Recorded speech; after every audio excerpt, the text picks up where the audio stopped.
भूर्भुवः स्वः तत्सवितुर्वरेण्यं भर्गो देवस्य धीमहि धियो यो नः प्रचोदयात्। ॐ सहनाववतु सहनौ भुनक्तु सह वीर्यं करवावहै तेजस्विनावधीतमस्तु मा विद्विषावहै। ओम शांति शांति शांति। प्रिय श्रोतागण, हम वैदिक सृष्टि उत्पत्ति विज्ञान नामक पूर्व पीठिका के 7वें अध्याय के अंतर्गत 7 प्रकार की छंद रश्मियों की चर्चा कर रहे हैं। उनमें से प्रथम और सबसे महत्वपूर्ण प्रकार गायत्री की चर्चा हम कल और परसों कर चुके। आज अगली छंद रश्मि उष्णिक की चर्चा करते हैं। उष्णिक के विषय में ऋषियों का कथन है, उष्णिक गुत् स्नाता भवति स्नियतेरेवा स्यात् कांति कर्मणः। निरुक्त 7:12। उष्णिक गुत् स्नानात् स्नियतेरेवा कांति कर्मणो भी वोष्णिष्णो वैत्यौपमिकम दैवत ब्राह्मण 3:4। आयुर्वा उष्णिक ऐतरेय ब्राह्मण 1:5। यजमान छंदस्समेवोष्णिक कौशितकी ब्राह्मण 17:2।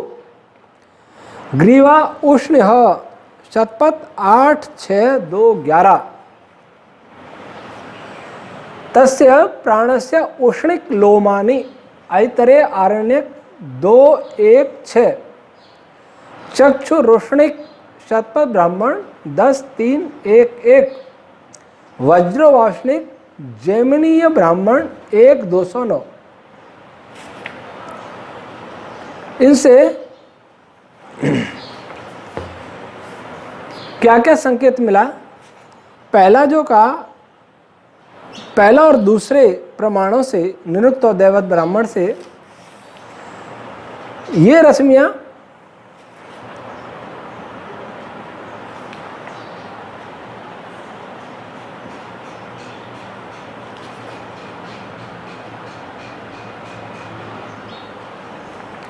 गायत्री रश्मियों को ऊपर से गायत्री छंद रश्मि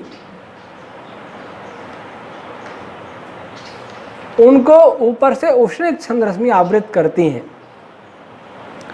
और अन्य छंद रश्मियों में पारस्परिक आकर्षण का भाव समृद्ध करती हैं और अधिक कांतियुक्त बनाती हैं।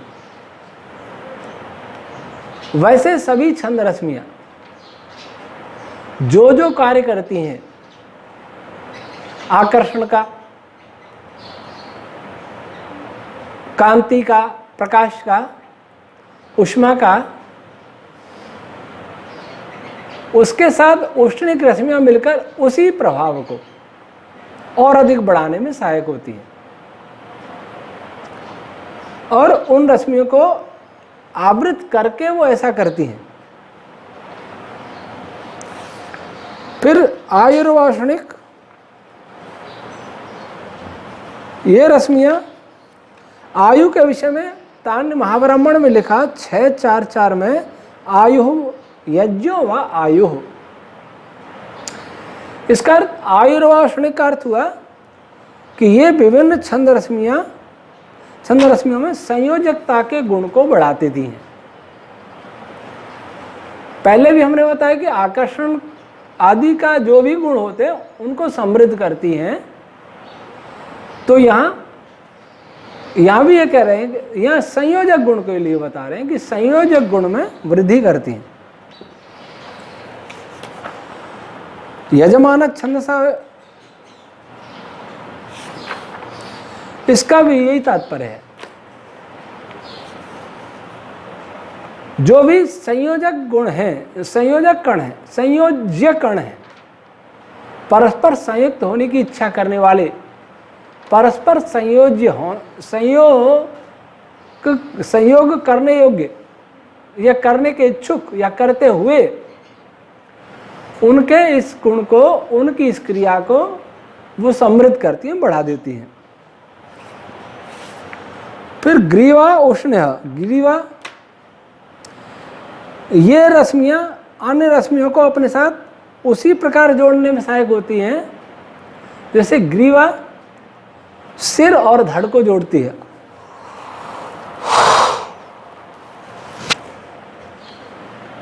ग्रीवा सिर और धड़ को जोड़ती है और इसके साथ ही ग्रीवा और क्या करती है, मुख से ग्रहण किए हुए आहार को, अन्न आदि आहार को ये निगलती है और निगल करके धड़ में पहुंचा देती है। तो वैसे ही उष्णिक रश्मियां अन्य छंद रश्मियों से उत्सर्जित जितनी भी छंद रश्मियां हैं, वे उनको भी सिंगल एंटिटी नहीं कह सकते, नहीं होती हैं। उनमें से सूक्ष्म रश्मियां उत्सर्जित निरंतर होती रहती हैं, उत्सर्जित भी होती है, अवशोषित भी होती है। इसी के कारण एक छंद रश्मि का दूसरी छंद रश्मि के साथ परस्पर संयोग हुआ करता है, इंटरेक्शन हुआ करता है। यदि छंद रश्मियों में ऐसा कुछ न हो, सूक्ष्म रश्मियों का आदान प्रदान न हो, उत्सर्जन अवशोषण न हो, तो उन रश्मियों के मध्य कोई इंटरेक्शन नहीं हो सकता। जैसे दो पार्टिकल एक दूसरे को आकर्षित कर रहे हों अथवा प्रतिकर्षित कर रहे हों, उसके पीछे भी एक कारण होता है कि दोनों ही पार्टिकल्स के मध्य में दोनों ही कणों से कुछ रश्मियां उत्सर्जित होती हैं और कुछ और दूसरा उसको अवशोषित करता है।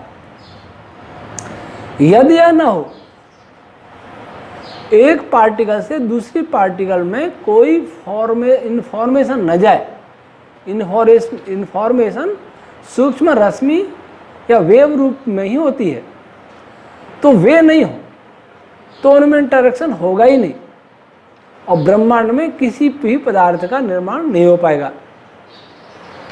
इसी प्रकार दो छंद रश्मियों के मध्य भी जो इंटरेक्शन होता है, जैसा भी होता है, उसका कारण भी होता है कि सभी प्रकार की छंद रश्मियों में से सूक्ष्म रश्मियां निरंतर उत्सर्जित होती रहती हैं, श्रावित होती रहती हैं, स्रवित होती रहती हैं और दूसरी रश्मि उसको ग्रहण कर लेती है।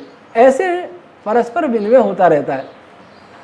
तो उस विनिमय में उष्णिक छंद रश्मियां ऐसी रश्मियों को निगलने में, अवशोषित करने में सहायक होती हैं।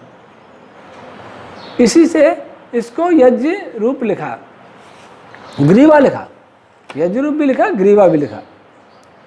फिर लिखते हैं कि उस प्राण की उष्णिक लोम होती है, जो प्राण रश्मि बताई, और उसके विषय में पहले कहा कि गायत्री छंद रश्मि विभिन्न प्राण छंद रश्मियों को त्वचा के समान ढके रहती हैं, आच्छादित की रहती हैं, सुरक्षित रखती हैं।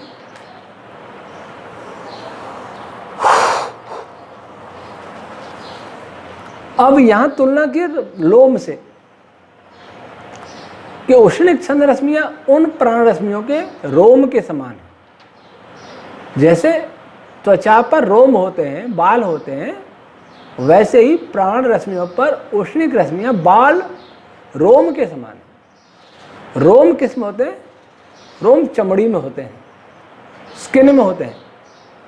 तो इसका मतलब क्या हुआ कि हमारे शरीर को त्वचा ढके रहती है और त्वचा को बाल ढके रहते हैं। वैसे ही विभिन्न छंद रश्मियों को गायत्री छंद रश्मियां कवर करके रखती हैं, ढक के रखती हैं, आच्छादित करके रखती हैं, और उन गायत्री रश्मियों को फिर उष्णिक रश्मियां बालों की तरह ढक लेती हैं।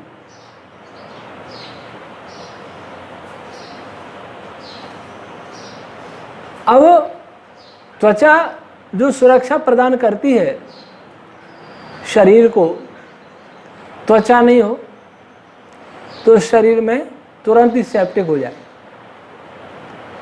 किसी फल की त्वचा नहीं हो तो तुरंत कीड़े पड़ जाए, तुरंत नहीं तो थोड़ी देर में। काट के फल रखेंगे तो खराब हो जाएगा, नहीं काटेंगे तो नहीं खराब होगा। वैसे ही अपने चमड़ी में बहुत सारे व्यक्तियों का स्पर्श होता रहता है वायुमंडल से, लेकिन कुछ नहीं होता। लेकिन चमड़ी में थोड़ा सा कट होगा, ये चमड़ी हटे जाएगी, कट जाएगी, तो यहाँ तुरंत वो बैक्टीरिया अंदर प्रविष्ट हो जाएंगे और धीरे धीरे अंदर सेप्टिक बना देंगे। तो चमड़ी हमारी सुरक्षा करती है। अब चमड़ी का बाल क्या करते हैं, यह कोई बालों के विषय का जो एक्सपर्ट हो वो इसको अच्छी तरह समझ सकता है कि शरीर में बालों की क्या भूमिका रहती है। कुछ लोग इसको तापक्रम नियंत्रण के लिए मानते हैं, लेकिन और भी कई कारण होंगे। और एक बालों के डॉक्टर, उनसे मैंने पूछा भी था, तो उन्होंने कुछ बताया था, मुझे कुछ स्मरण नहीं, और उन्होंने ये कहा था कि मैं भेजूंगा। अभी तक वो मेरे पास जानकारी नहीं है, लेकिन वहाँ इतना कह दूं कि उष्णिक रश्मियाँ की वही भूमिका है जो चमड़ी में, शरीर में बालों की भूमिका होती है। अब चक्षु उष्णिक चक्षुरूप होती है, अर्थात इनमें ये प्रकाशशीलता को बढ़ाती हैं। और वज्रवाष्णिक ये रश्मियाँ वज्र रूप होती हैं, अर्थात सभी रश्मियों को तीक्ष्ण बनाने में सहयोग करती हैं। जैसे गायत्री रश्मि वैसे ही तीक्ष्ण होती है, आगे त्रिष्टुप आएगा वह भी तीक्ष्ण होती है, उसके साथ उष्णिक और मिल गया तो उनकी तीक्ष्णता और बढ़ जाएगी, उनकी भेदक क्षमता बढ़ जाएगी, उनका जो भी कार्य और प्रभाव है वो और भी ज़्यादा बढ़ जाएगा।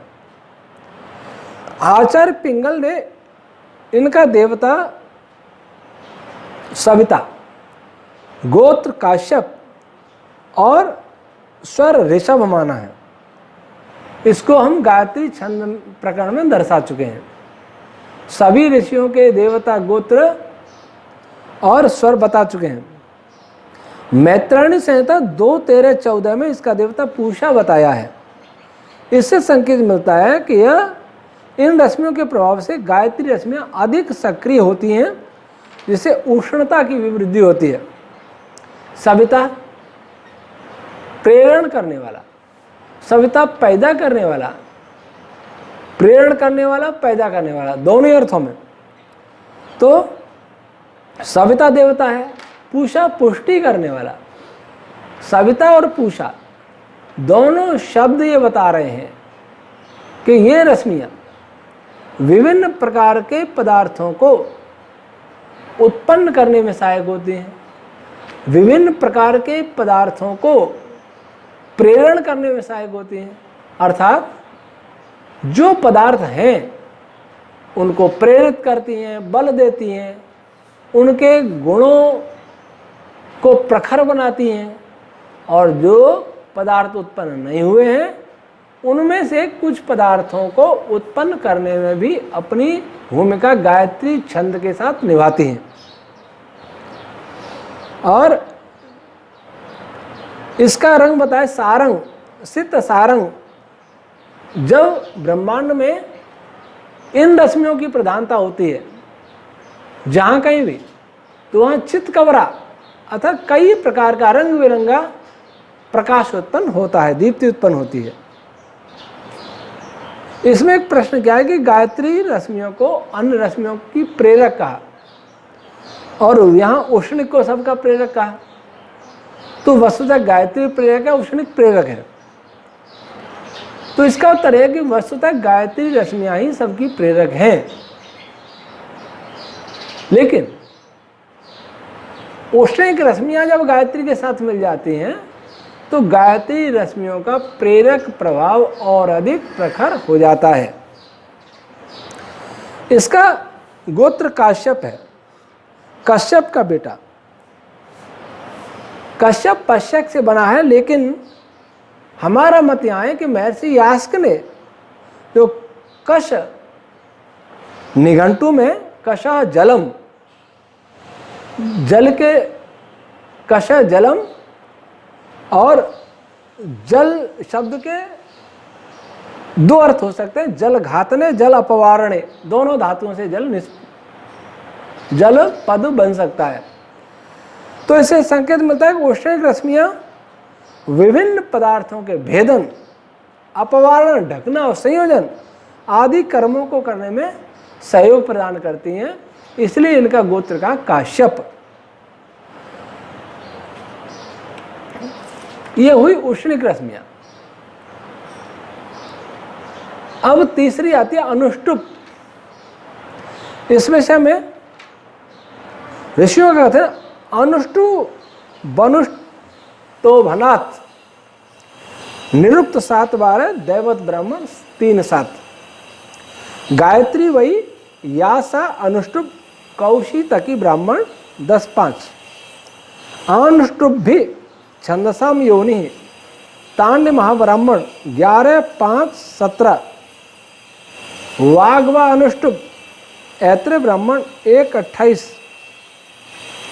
वृषा वही त्रिष्टुप योषानुष्टुप ऐत्र आरण्यक 1 3 5 अनुष्टुप प्राणस्य श्रावाणी ऐत्र आरण्यक 2 1 6 क्षत्रम अनुष्टुप ऐत्र आरण्यक 1 1 3 प्राणा वा एतानी तराणी छंदांसी वाग अनुष्टुप मैत्राणी संहिता 3 1 9 यज्ञो अनुष्टुप काटक संहिता 19 3 अनुष्टुप वा अग्नेय प्रिया तनु काटक संहिता 19 5। इन कथनों से क्या अभिप्राय सिद्ध होता है?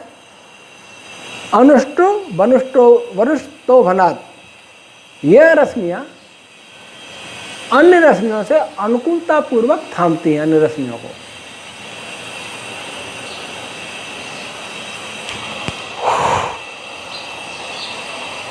अनुकूलता पूर्वक थामती हैं, अर्थात जो भी छंद रश्मि जिस प्रकार का भी कर्म कर रही होगी या करती है, उस समय अनुष्टुप रश्मियां यदि उसके साथ मिल जाए तो उसको अनुकूलता पूर्वक थामती हैं। इसका अर्थ ये हुआ कि जैसे कोई व्यक्ति किसी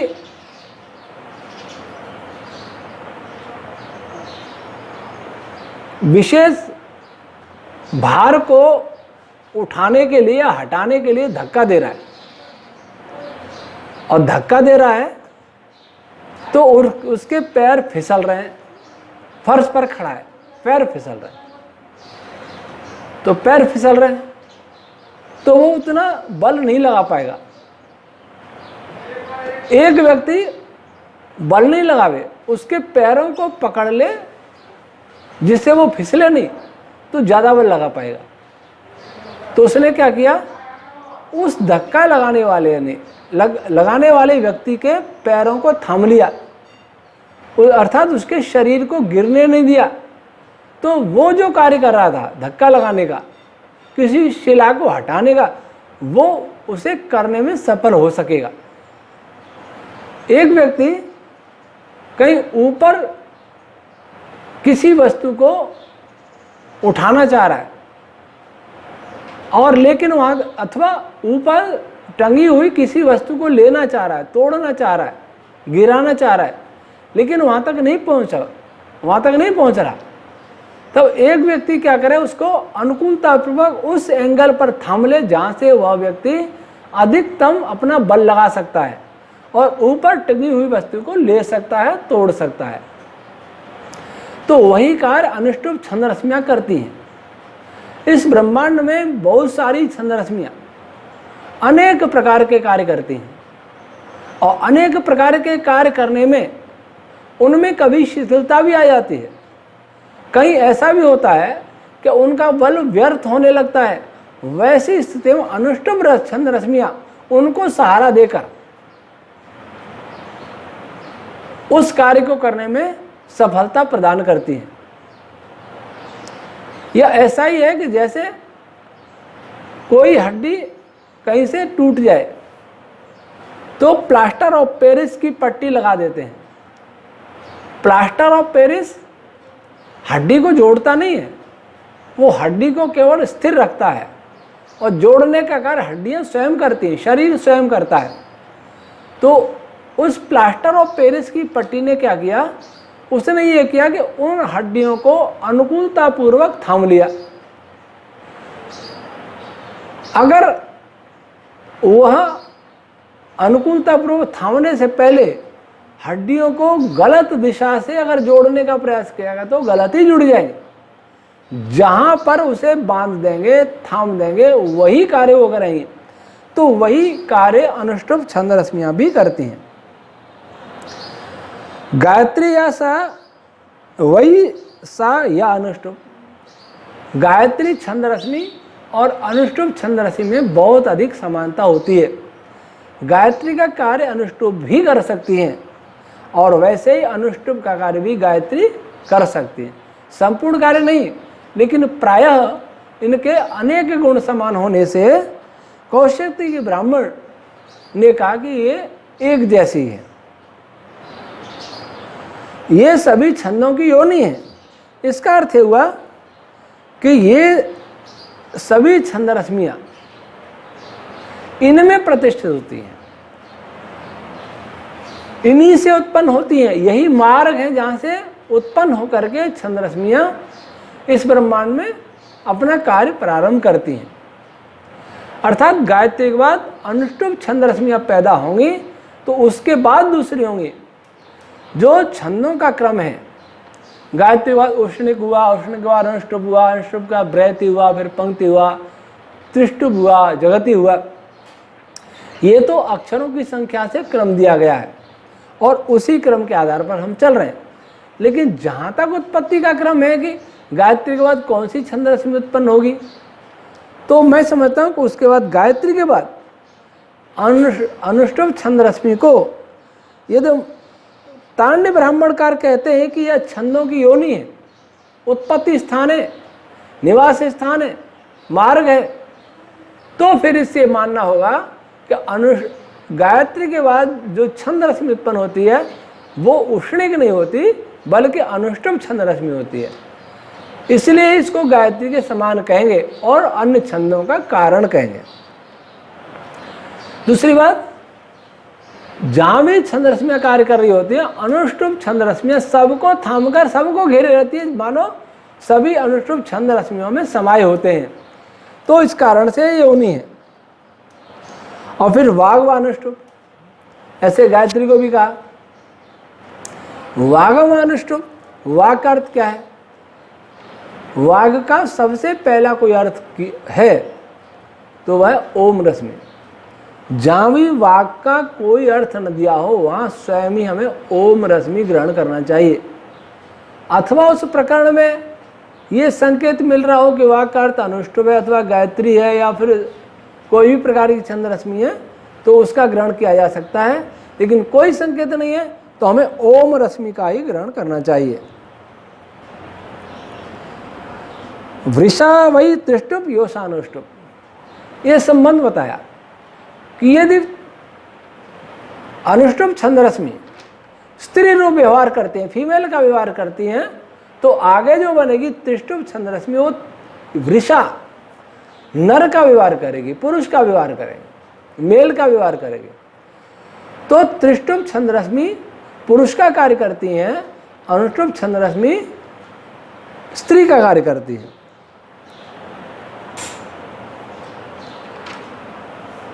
अनुष्टुप प्राण से श्रावाणी, प्राण रश्मियां की जो बात कर रहे थे, जिसके त्वचा के तुल्य गायत्री है, बालों के तुल्य उष्णिक है, तो अनुष्टुप किसके तुल्य? अनुष्टुप उससे निकलने वाले स्राव के तुल्य है।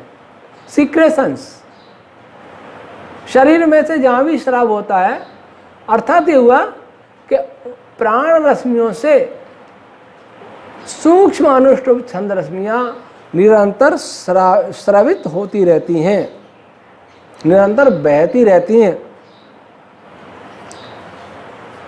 और क्षत्रम अनुष्टुप, इसका हुआ ये क्षत्रिय रूप होती है, क्षत्र रूप होती है। क्षत्रिय जैसे भेदन करने में, युद्ध में तेज होता है, वैसे अनुष्टुप छंद रश्मियाँ भेदन करने में समर्थ होती हैं।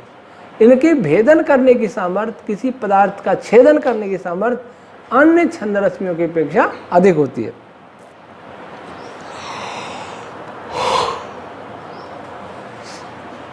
प्राणावा एतानि इतराणि छंदांसि वाग अनुष्टुप।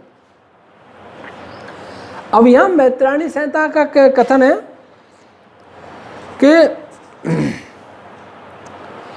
प्राण और वाक, पहले हम बता चुके कि प्राण, शायद बता चुके हैं कि प्राण रश्मियां वृषारूप पुरुष रूप कार्य करती हैं और वाग रश्मियां अर्थात छंद रश्मियां स्त्री रूप कार्य करती हैं। लेकिन अगर छंद रश्मियों में ये देखना हो, त्रिष्टुप के लिए तो हमने बता दिया कि त्रिष्टुप पुरुष है तो अनुष्टुप स्त्री है। अन्य के लिए अन्य जो है छंद रश्मियाँ हैं, अनुष्टुप को छोड़ के से जो छंद रश्मियाँ हैं वो प्राण के समान कार्य करती हैं, अर्थात पुरुष के समान कार्य करती हैं, और अनुष्टुप छंद रश्मि वाक के समान अर्थात स्त्री के समान कार्य करती है। यज्ञो अनुष्टुप काटक संहिता, इससे इसका अर्थ हुआ कि अनुष्टुप छंद रश्मियाँ यज्ञ रूप होती है। यज्ञ रूप अर्थात समस्त सृष्टि का संगतिकरण का व्यवहार, कॉम्बिनेशन, कंडेंसन, कंडेंसेशन या संघनन और संयोगीकरण, इन सब का, इस सब में अनुष्टुप छंद रश्मियों की भूमिका होती है। अनुष्टुप या वा अग्नि प्रियातनु, यह अग्नि का प्रिय तनु शरीर के समान है, अर्थात इन रश्मियों के द्वारा अग्नि तत्व को धारण किया जाता है। अग्नि अथवा अग्नि तत्व इनके अंदर विद्यमान रहता है। अग्नि तत्व का विस्तार इनमें विशेष रूप से होता है, अर्थात इससे ये सिद्ध हुआ कि जहाँ भी ब्रह्मांड में अत्यंत उष्णता है, टेम्परेचर बहुत ज़्यादा है, वहाँ अनुष्टुप छंद रश्मियों की एक बड़ी भूमिका होती है। और लगभग कह सकते हैं कि वो अंतिम भूमिका होती है। सब छंद रश्मियाँ अपना अपना कार्य करेंगी और कार्य करने के बाद अनुष्टुप आकर के उन सब से मिल करके उनको घेर करके उनको अनुकूलता प्रदान करके उनके कार्यों को, प्रभावों को, गुणों को तीव्र बना देती है, जिससे उस स्थान पर टेम्परेचर, ऊष्मा और अधिक बढ़ जाते हैं। हम पूर्व में गायत्री मंत्र में सबके देवता, गोत्र और रंग बता चुके, तो इसका देवता है सोम, गोत्र है गौतम और स्वर गांधार। इसका आशय यह है कि इनकी प्रधानता से सोम तत्व सक्रिय होता है। ये भी कहा कि इनकी प्रधानता से अग्नि सक्रिय होता है, उष्णता में वृद्धि होती है, और ये भी कहा कि सोम तत्व सक्रिय होता है। और सोम तत्व जब सक्रिय होता है तो उसी सोम तत्व से अग्नि उत्पन्न होता है, वो प्रकाशित होने लग जाता है, उष्ण हो जाता है। मर्द रश्मियाँ जब तीव्र हो जाती हैं, उनकी एनर्जी बढ़ने लगती है, तो वहाँ ऊष्मा की उत्पत्ति स्वयं होने लगती है। इसलिए इनकी प्रधानता में उष्णता भी है और सोम तत्व भी है। और गोत्र गौतम, गोत्र गौतम का अर्थ क्या है? गौतम ऋषि से उत्पन्न। इसमें हमने पुस्तक में नहीं दिया, लेकिन ऐसा लगता है कि गौतम कहते हैं गमन करने वालों में सबसे अधिक अतिशय गमन करने वाला, अतिशय तीव्र, सबसे अधिक तीव्र गति से चलने वाला कौन होता है? हम बता चुके धनंजय। तो इससे ये संकेत लगता है कि इसका गोत्र गौतम है। तो यह अनुष्टुप छंद रश्मि की उत्पत्ति में धनंजय छंद रश्मियों की भूमिका होती है, किंवा धनंजय छंद रश्मि इनको उत्पन्न करने में सहायक होती है। और कहीं कहीं सूक्ष्म अनुष्टुप छंद रश्मियां धनंजय रश्मियों से ही उत्पन्न होती हैं। गांधार, गांधार का अर्थ गौ को धारण करने वाला, गौ वाणी, विभिन्न छंद रश्मियों रूपी वाणी को यह छंद रश्मि धारण करती है, अर्थात विभिन्न छंद रश्मियों को यह रश्मि धारण करती है। और इसका रंग पिशंग, लाल मिश्रित भूरे रंग, इस जब इनकी प्रधानता होती है तो ब्रह्मांड में लाल मिश्रित भूरा रंग उत्पन्न होने लगता है, उस रंग का पदार्थ बनने लगता है, अर्थात अथवा पदार्थ में वह रंग प्रकाशित होने लगता है। यह उष्णिक और अनुष्टुप छंद रश्मियों की चर्चा हुई, 3 छंद रश्मियाँ हुई। अब अगली बृहति छंद रश्मि की चर्चा हम अगले सप्ताह करेंगे। ओम शम।